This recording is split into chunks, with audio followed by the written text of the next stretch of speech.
ভজনিতাই গৌর রাধে শ্যাম জপ হরে কৃষ্ণ হরে রাম।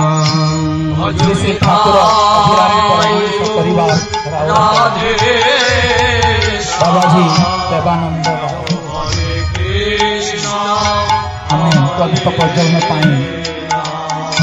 भजनिताई गौर राधे श्याम जप हरे कृष्ण हरे राम। भजनिताई गौर राधे श्याम जप हरे कृष्ण हरे भजनिताई गौर राधे सहनो भुनक्तु प्रेमदाताय धीमहि तन्नो गुरु प्रचोदयात्। ओम क्लीं गुरुदेवाय प्रेमदाताय नमः। वसुदेव सुतं देवं कंसचारुणमर्दनं देवकी परमानन्दं कृष्ण वंदे जगद्गुरु। मध्य गुरुदेव ठाकुर श्री श्री अभिराम परमहंस देवं के चरण रे अनंत अनंत बार दंड प्रणाम पूर्वक कृपा भिक्षा करी नामाचार्य बाया बाबा तांको चरण रे दंड प्रणाम अर्पण करुची। मंचासीन आजिर संत मंडली सज्जन मंडली उपवेशन करिथिबा कुनी कुनी पिला माने साधु संत मंडली ज्ञानी गुणी सज्जन मंडली मातृ मंडली अभाग्य आज होची इंग्राजी नववर्ष जानतु बा न जानतु केया को बंद करी पारिबे नहीं। सबु जगार बाण फुटुची कुआडे कौन चली तथापि आमे भी ताको स्वागत करिबा। ए नववर्ष रे समस्त शुभेच्छा शुभकामना। ए गोटे आसर भितरे आमे किछि समय देइचु निजको मु धन्य मन करूची। समस्त किछि शुणिबार अभिप्राय आमे शुणी पारुचंती। संसार बंचिबाकु हेले खाद्य वस्त्र बासगृह बाबा कही गले सेमिति ए आध्यात्मिकता पाई गोटे शरीर दरकार। सूक्ष्म शरीर रे आध्यात्मिकता लाभ होई पारे ना से कथा मध्य कहिले। 84 लक्ष जनी भ्रमण करी मनुष्य जन्म दुर्लभ जन्म। ए शरीर पाई खाद्य दरकार मन पाई किछि इनफॉरमेशन किछि खबर दरकार आ भितरे जो अछंती सूक्ष्म चेतना सोल रो हैप्पीनेस दरकार। बॉडी माइंड सोल बॉडी पाई खाद्य माइंड पाई इनफॉरमेशन और सोल पाई हैप्पीनेस ये तीन टार सामंजस्य रखी पारिले मनीष से जगत रे पहुंची पारिबो। खाद्य बिना दिन थिला सुरयोगी मुनि ऋषि माने गछ मूल तपस्या करुले जंगल थिला जंगल नाही से कथा मध्य कहिले। सेठी पाई सहर बसती ग्राम मानकरे मठबाड़ी गढ़ी उठी सेठी रहिबे साधु संत ए जगत पाई गोटे धारा प्रवाहित करिवे जहा द्वारा आज कलुषित कालीमारे लोक विपथमुखी होइचंती तांको रास्ता को आनिबा पई जेमति प्रदीप प्रज्वलन करे निज सलिता जले अन्य को आलोक प्रदान करे। प्रथमे साधु संत मनीषींकर काम धरा पृष्ठ रे बारंबार सेठी पई आसंती। एइथि पई जेतेबेले कि ग्लानि देखा जाए ये समस्त जनमानस भितर शुद्ध चेतना पवित्र चेतना आत्म चेतार विकास करने से जलंती अन्य को आलोक प्रदान करते। से समस्त साधु संत मंडली को नमन करुच्ची प्रणाम करुच्ची। जेते अवतारी सबु तुमे राम सतचित आनंद गिरिधर श्याम गुणी गुण निर्गुण सगुण राम अवतारी अवतार सबु तुमे राम रामेति रामेति रामेति राम। ठाकुर परमहंसंकर नाम टिकक ए विश्व दरबार रे समस्त सम्मान दियंती ताकु धर्म धार धर्म से कथा कहले। धार धर्म किए धरिचंती ईश्वर समस्त धरिचंती बोले धरा पड़िचंती। ये धर्म नुह ये गोटे अंश धर्म जे सकल धर्म को धरिचंती से होचंती ईश्वर जे कि समस्त भीतर अछंती ସମସ୍ତ ଜୀବ ଜଗତ ଭିତରେ ଅଛନ୍ତି ସ୍ୱତନ୍ତ୍ର ଭାବରେ ମନୁଷ୍ୟ ଭିତରେ ଦିବ୍ୟତା ଦେବା ପାଇଁ ଭଗବାନ ସବୁ ଜାଗାରେ ଅଛନ୍ତି। ସେଇଥିପାଇଁ ଏ ସନାତନ ଶାଶ୍ୱତ ସବୁବେଳେ ଯିଏ ସ୍ଥାୟୀ, ଯିଏ ଆଦ୍ୟରୁ ଥିଲେ ଏବେ ଅଛନ୍ତି, ସବୁବେଳେ ରହିବେ, ତାହା ହେଉଛି ଧର୍ମ।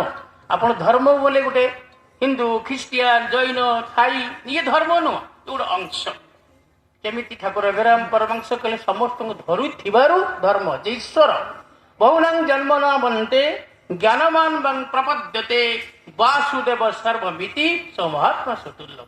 ଶ୍ରୀକୃଷ୍ଣ ଭଗବାନ କହୁଛନ୍ତି ବହୁନାଂ ଜନ୍ମ ନ ବନ୍ତେ ଜ୍ଞାନମାନ ବଂ ପ୍ରପଦ୍ୟତେ ବାସୁଦେବ ସର୍ବମିତି। ସବୁ ଜାଗାରେ ଅତ୍ର ତତ୍ର ସର୍ବତ୍ର ଅଂ ନ ତିଷ୍ଠାମି ବୈକୁଣ୍ଠେ ମୁନିନାଂ ହୃଦୟ ନଚ ମତ ଭକ୍ତ ଯତ୍ର ଗାୟନ୍ତି ତତ୍ର ତିଷ୍ଠାମି ନାରଦ। ଭଗବାନ କୋଉଠି ଅଛନ୍ତି? ସବୁ ଜାଗାରେ ଅଛନ୍ତି। କିନ୍ତୁ ଭଗବାନଙ୍କ ସୃଷ୍ଟି ମନୁଷ୍ୟ। ପ୍ରଥମତଃ ମନୁଷ୍ୟ ନାସ୍ତିକ ହେବା ସ୍ୱାଭାବିକ। ନାସ୍ତିକ ଏମିତି ଭଗବାନ ବ୍ରେନ୍ ତିଆରି କରିଛନ୍ତି, ସମସ୍ତେ ନାସ୍ତିକ ଆଗ କିଛି ଦେଖିଲେ ନେଗେଟିଭ ଆସିବ ସ୍ୱାଭାବିକ। ଦେଖନ୍ତୁ ଆପଣମାନେ କିଛି ଭାବିବେ ଏଇଟା ଭୁଲ ହେଇଗଲା କି, ଏ ଠିକ କହୁନି କି, ସମସ୍ତେ ଆପଣ ଚିନ୍ତା କରନ୍ତୁ, କିଛି ଗୋଟେ ଶୁଣିଲେ ସଙ୍ଗେ ସଙ୍ଗେ ନେଗେଟିଭ ଚିନ୍ତା କରିବା ସ୍ୱାଭାବିକ। ଭଗବାନ ତାକୁ ତିଆରି କରିଛନ୍ତି। ମନ୍ଦିର ଭିତରକୁ ଗଲେ ବିଭିନ୍ନ କଦର୍ଯ୍ୟ ଜିନିଷ ଦେଖିବାକୁ ମିଳେ ନା, କାହିଁକି? ଭିତରେ ଭଗବାନ ଅଛନ୍ତି, ଆଗେ ନେଗେଟିଭ। ସମସ୍ତଙ୍କ ଭିତରେ ନେଗେଟିଭ ଆସେ। ଯେତେ ଭକ୍ତ ହେଇଛନ୍ତି ସବୁ ନେଗେଟିଭରୁ ପଜିଟିଭ, ନାସ୍ତିକରୁ ଆସ୍ତିକ ହେଇଛନ୍ତି। ଆପଣ ଦେଖି ଆସନ୍ତୁ ଭକ୍ତଙ୍କ ଚରିତ୍ରରେ ଯେତେ ସାରା, ତେଣୁ ନେଗେଟିଭ ରହିବା ସ୍ୱାଭାବିକ। ଜଗତରେ ନେଗେଟିଭ ରହିବ, ତାକୁ କେହି ଦୂର କରିପାରିବେନି। ନେଗେଟିଭ ନଥିଲେ ପଜିଟିଭ କେହି ବୁଝିପାରିବେ ନାହିଁ। ରାତି ନଥିଲେ ଦିନକୁ କେହି ବୁଝିପାରିବେ ନାହିଁ। ଭଲ ନଥିଲେ ମନ୍ଦକୁ କେହି ଭଲ ବୁଝିପାରିବେ ନାହିଁ। ସେଇଥିପାଇଁ ସବୁ ରହିବା ଭିତରେ ଯେମିତି ଆପଣଙ୍କୁ ବାଛି ଦେବାକୁ ପଡେ, ଠିକ ସେଇଭଳି ସାଧୁ ସନ୍ଥ ମନୀଷୀ ବାରମ୍ବାର ଭଗବାନ ଏ ଧରାପୃଷ୍ଠକୁ ପଠାନ୍ତି, ଯାହାକି ତାଙ୍କ ଭିତରେ ସୂକ୍ଷ୍ମ ଚେତନା, ଯେମିତି ଶରୀର ଭିତରେ ଆତ୍ମା କିଏ ଦେଖିପାରୁନାହାନ୍ତି, ନହନ୍ୟ ମା ଶରୀର ଭିତରେ ଆତ୍ମାକୁ ଅନୁଭବ କରୁଛନ୍ତି। ଆତ୍ମା ଅଛନ୍ତି, ଏ ପଞ୍ଚଭୂତ ଶରୀର ନଥିଲେ ଆତ୍ମା ରହିପାରିବେ ନାହିଁ। ତେଣୁ ଖରାପ ଭିତରେ ରକ୍ତ ମାଂସ ବେଦ ଏସବୁ ଭିତରେ ଆତ୍ମା ଲୁଚି ରହିଛନ୍ତି, ତାଙ୍କୁ ଅନୁଭବ କରି ହୁଏ ନାହିଁ। ତାଙ୍କୁ ଅନୁଭବ କରିବା ପାଇଁ ଏଇଭଳିଆ ସନ୍ଥ ସମାଜର ଆବଶ୍ୟକତା ଅଛି, କିଛି ଶୁଣିବାର ଆବଶ୍ୟକତା ଅଛି। ଯେମିତି ଗାୟତ୍ରୀ ସାର୍ ଆମର ବାବା କହିଲେ, କହିଲେ ମନ୍ତ୍ର ଜପିଲେ କିଛି ହୁଏ ନାହିଁ, ପ୍ରବଚନ ଶୁଣିଲେ କିଛି ହୁଏ ନାହିଁ, ମଠ ମନ୍ଦିର ତିଆରି କଲେ କିଛି ହୁଏ ନାହିଁ, ଆଧ୍ୟାତ୍ମିକତା ଆସିବ ନାହିଁ। ମନତ୍ରାୟତି ମନ୍ତ୍ର, ମନକୁ ଶାସନ କରିବା ପାଇଁ ମନ୍ତ୍ର ଦରକାର। ଶାସ୍ତ୍ର ପଢିଲେ ଆଧ୍ୟାତ୍ମିକତା ଆସିବ ନାହିଁ। ଶାସନ ପାଇଁ ଶାସ୍ତ୍ର ନିୟମ କାନୁନ ବନ୍ଧା ହେଇଛି। କେତେବେଳେ ଆସିବ? ନିଜ ଭିତରେ ସୁପ୍ତ ଚେତନାକୁ ଯେତେବେଳେ ଜାଗରିତ କରିପାରିବେ। କେମିତି ହେଇବ? ସେ ଅକର୍ମେ ବାସୁଦେବ ପ୍ରୀତି କହୁଥିଲେ, ଜଗତେ ଯେତେ ମନ୍ତ୍ର ଆବର ଯନ୍ତ୍ର ତନ୍ତ୍ର ଜପରେ ନ ଦେଖିଲି ତୋତେ ଅଜପା ଅକରମ ସେହି ତ ବୀଜ ମର୍ମ ପ୍ରସନ୍ନ ହେଲୁ ଏହି ସୂତ୍ରେ। କହୁଥିଲେ ଅକର୍ମେ ବାସୁଦେବ ପ୍ରୀତି। କୋଉ କର୍ମ କରିବା ଦ୍ୱାରା? ଅକର୍ମ ମାନେ ଖରାପ କର୍ମ ନୁହେଁ। କର୍ମ, ଅକର୍ମ, ସୁକର୍ମ, ବିକର୍ମ, କର୍ମ, ପାଞ୍ଚ କର୍ମ। ବିଶେଷ କର୍ମ ବିକର୍ମ, ଭଲ କର୍ମ ସୁକର୍ମ, ଖରାପ କର୍ମ କୁକର୍ମ। ଅକର୍ମେ ଯେ କି ଯେ କଥା କହୁଥିଲେ ପ୍ରାଣ ପବନ ଭିତରେ, ପ୍ରାଣ ପବନ ଭିତରେ ସୂକ୍ଷ୍ମ ଚେତନାର ଜାଗରିତ ହେଇଛନ୍ତି ଆତ୍ମା। ମୋ ପଞ୍ଚ ପ୍ରାଣର ପ୍ରାଣ ହେ ନାରାୟଣ, ଅଭିରାମ ପରମହଂସ ଲେଖିଲେ। ମୋ ପଞ୍ଚ ପ୍ରାଣର ପ୍ରାଣ ହେ ନାରାୟଣ। ଯେ କି ପଞ୍ଚ ପ୍ରାଣ ଭିତରେ ପ୍ରାଣ ହଉଛନ୍ତି ଭଗବାନ। ସମସ୍ତଙ୍କ ଭିତରେ ସୂକ୍ଷ୍ମ ଚେତନାରେ ଯିଏ ଯା ଆସ କରୁଛନ୍ତି, ଯିଏ କି ଆସିଛନ୍ତି ମାତୃଗର୍ଭରେ ସଞ୍ଚାରିଛନ୍ତି, ଯିଏ ବାହାରି ଯିବେ ତାଙ୍କୁ ଶବ କୁହାଯିବ। ଯେତେବେଳେ ସିଏ ଅଛନ୍ତି ଜୀବ, এই আধ্যাত্মিকতাକୁ ତିଆରି କରିବା ପାଇଁ ନିଜ ଭିତରେ ଉର୍ଜା ଶକ୍ତି ଯେତେବେଳେ ଜାଗରିତ ହେବ, ଅନୁଭବକୁ ସତ୍ୟ କହି କହି ଅଭିରାମ ପାଇ ଅନୁଭବ ଜ୍ଞାନ ଯେତେବେଳେ ଆସିବେ, ତେଣୁ ଭଗବାନ ବୋଲି ଅନୁଭବ କରିପାରିବେ। ଯେମିତି ମୂର୍ତ୍ତିକାର ଗୋଟେ କଥାରୁ ଯାଉଛି, ଆଉ ସୁନ୍ଦର ଭାବରେ ବାୟାଙ୍କର ଆଉ ଆମର ପଣ୍ଡା ସାରଙ୍କ ସମ୍ବନ୍ଧରେ ମୁଁ ଟିକେ ଯିବି। ଆଉ ଗୋଟେ କଥା କହିସାରି ଆଗକୁ ଯିବି। କେତେ ସମୟ ଦେବେ? 15 ମିନିଟ୍? ହଉ, ଠିକ ଅଛି। ଜଣେ ମୂର୍ତ୍ତିକାର ଜଙ୍ଗଲ ଭିତରେ ଚାଲିଛି, ଭଲ ପଥର ଖୋଜୁଛି। ତାର ଉଦ୍ଦେଶ୍ୟ ଗୋଟେ ଭଲ ମୂର୍ତ୍ତି ତିଆରି କରିବ। କିଛି ବାଟ ଗଲା ବେଳେ ଗୋଟେ କଳା ମୂର୍ତ୍ତି ଦେଖିଲା ପରେ ସେ ଯାଇକି ତାକୁ କଟାକୁଟି, ଯେତେବେଳେ କାଟାକୁଟି କଲା, ସେ ମୂର୍ତ୍ତି ଚିତ୍କାର କଲା, କହିଲେ ଛାଡ଼ିଦିଅ ମତେ ବହୁତ କଷ୍ଟ ହଉଛି, ମତେ ଛାଡ଼ିଦିଅ, ମୋର ମୂର୍ତ୍ତି ହବାର ଆବଶ୍ୟକତା ନାହିଁ। ଛାଡ଼ିକି ଚାଲିଗଲେ। ଯେତେବେଳେ ମନା କରୁ ଚିତ୍କାର କଲେ, ଛାଡ଼ିକି ଚାଲିଗଲେ। ଆଉ ଗୋଟେ ଧଳା ମୂର୍ତ୍ତି ପଥର ଦେଖିଲେ। ସେ ତାକୁ ଯେତେବେଳେ କାଟି କୁଟିକି ସାଇଜ କଲେ, ସେ ନୀରବ ରହିଲା। ସେ କହିଲା ମତେ ବୋଧେ ମୂର୍ତ୍ତିକାର କିଛି ଗୋଟେ ତିଆରି କରିବାକୁ, ମୋ ମୂଲ୍ୟ ବଢେଇ ଦେବାକୁ ବୋଧେ ଏତେ କାମ କରୁଛି। ମୂର୍ତ୍ତିକାର ସୁନ୍ଦର କୃଷ୍ଣ ମୂର୍ତ୍ତିଟେ ତିଆରି କରିଦେଲେ। କୃଷ୍ଣ ମୂର୍ତ୍ତି ତିଆରି କରିକି ଛାଡ଼ିକି ଚାଲି ଯାଇଛନ୍ତି। ଘର ପାଖରେ ପହଞ୍ଚିଛନ୍ତି। ବହୁତ ସାରା ଲୋକ ତାଙ୍କ ପାଖରେ ରୁଣ୍ଡ ହେଇଗଲେ। କହିଲେ ଭାଇ, ଆମେ ଗୋଟେ ମନ୍ଦିର ତିଆରି କରୁଛେ, କୃଷ୍ଣ ମୂର୍ତ୍ତି ରଖିବା ନା? କୃଷ୍ଣ ମୂର୍ତ୍ତି ରଖିବ, ଠିକ ଅଛି, ସବୁ ଜାଗାରେ ଗୋଟେ କୃଷ୍ଣ ମୂର୍ତ୍ତି ତିଆରି କରି ଦେଖିଲ। ଚାଲି ଆସିଲେ ଲୋକ, ସେ ମୂର୍ତ୍ତିକି ନେଇଗଲେ। ନେଇଗଲା ପରେ ତାକୁ କିଛି ମୂଲ୍ୟ ମଧ୍ୟ ଦେଲେ। କହିଲେ ରେ ଦେଖ, ମୁଁ ଆଶା କରିନଥିଲି ସେ ମୂର୍ତ୍ତି ତିଆରି କଲେ ତାର ମୂଲ୍ୟ ମୋର ପାଇବି ବୋଲି, କିନ୍ତୁ ସେ ତିଆରି କରିଥିଲି ବୋଲି ତ ମୂଲ୍ୟ ପାଇଗଲି, ତାର ମୂଲ୍ୟ କିଛି ପାଇଗଲେ। କହିଲେ ଭାଇ, ଅମୁକ ଦିନ ପ୍ରତିଷ୍ଠା ହବ, ତମେ ଯିବ, ବଢିଆ ମୂର୍ତ୍ତି ତିଆରି କରିଛ।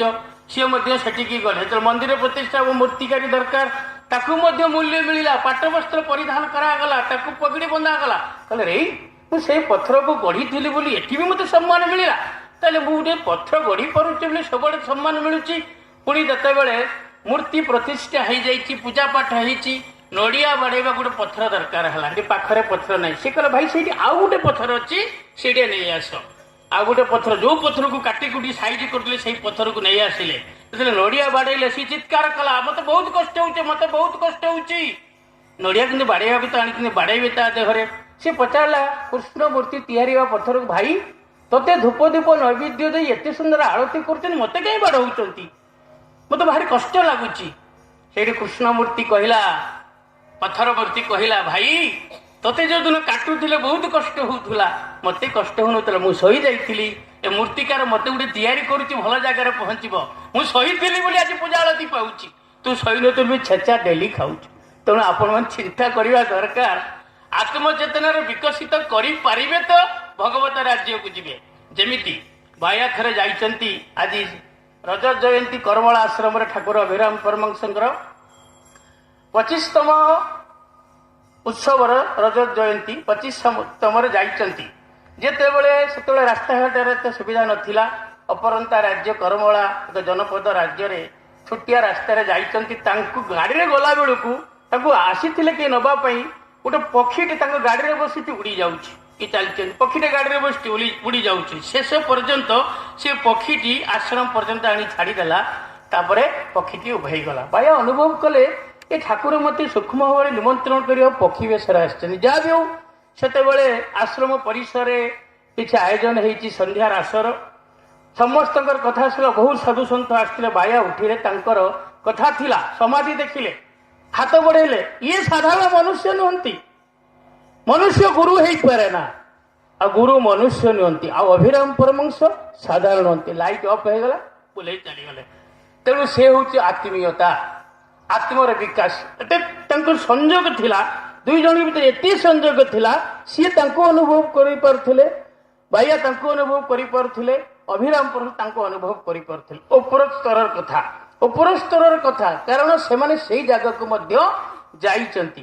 ଆମେ ପ୍ରୟାସ କରୁଛନ୍ତି, ଆମେ ସେ ଜାଗାକୁ ଯାଇପାରି ନାହାନ୍ତି। ବାୟା ଭଳିଆ ହେଇପାରିବେ ନାହିଁ, ଅଭିରାମ ପରମହଂସ ଭଳିଆ ହେଇପାରିବେ ନାହିଁ। ସତ୍ୟ ସାଇ, ଶିରିଡି ସାଇ, ଅନୁକୂଳ ଚନ୍ଦ୍ର, ଯେତେ ସାଧୁ ବର୍ଗ ନିଗମାନ, ତାଙ୍କ ଭଳିଆ କେହି ହେଇପାରିବେ ନାହିଁ। ସେମାନଙ୍କ ସ୍ତର ଅନ୍ୟ ରାଜ୍ୟରେ।